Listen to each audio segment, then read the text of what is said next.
Praise the Lord. आप सभी को द प्रेशियस बिलीफ में आप सबका स्वागत है। आज हम हन्ना के बारे में जानेंगे। हन्ना की शादी एल्काना नाम के एक दयालु व्यक्ति से हुई थी, लेकिन उसे बांझपन का अपमान सहना पड़ा। ये उस समाज में बहुत बड़ा अपमान था जिसमें परिवार का प्रसार और वंशावली ही सर्वोपरि था।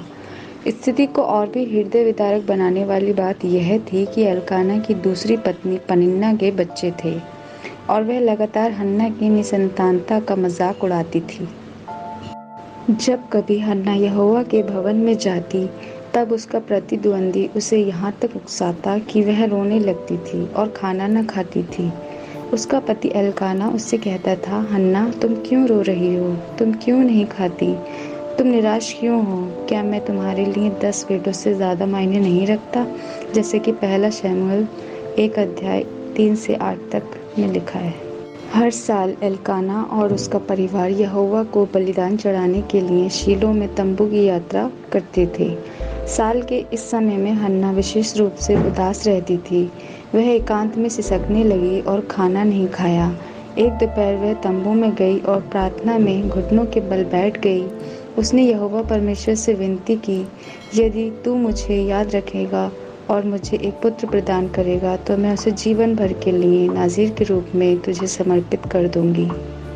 हन्ना इतने उत्साह से और चुपचाप प्रार्थना कर रही थी। महायाजक एली ने सोचा कि शायद वह नशे में है। हन्ना ने उत्तर दिया, नहीं मेरे स्वामी, मैं केवल बहुत आहत और परेशान हूँ। मैं अपनी आत्मा प्रभु के सामने रख रही हूँ। एली ने कहा, शांति से जाओ, परमेश्वर तेरी प्रार्थना स्वीकार करे, जैसे कि पहला शमूएल 1 अध्याय 15 से 17 तक में लिखा है। 1 वर्ष के भीतर हन्ना ने एक पुत्र को जन्म दिया और उसका नाम शमूएल रखा। कई साल बाद जब शमूएल का दूध छुड़ाया गया तो हन्ना उसे शीलो ले आई। वह अपने बच्चे को परमेश्वर की सेवा में समर्पित करने के अपने वादे को निभाने के लिए दृढ़ थी। अपने छोटे लड़के को परमेश्वर की सेवा करने के लिए छोड़ा। उसने अपना वादा निभाया।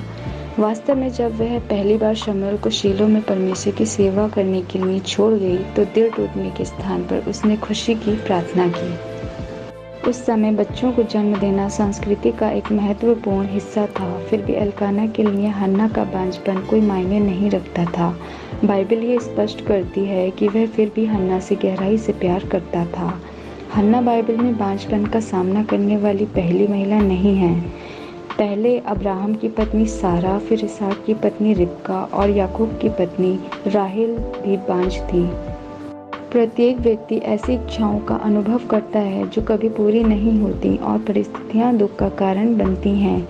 कई बार हम इन बातों को समझ ही नहीं पाते, लेकिन हन्ना के जीवन में हम देखते हैं कि परमेश्वर हमारी कहानी को शुरू से अंत तक जानता है, कि हर चीज़ का एक उद्देश्य होता है और उस पर भरोसा कभी गलत नहीं होता। आप सभी को धन्यवाद। जय मसीह।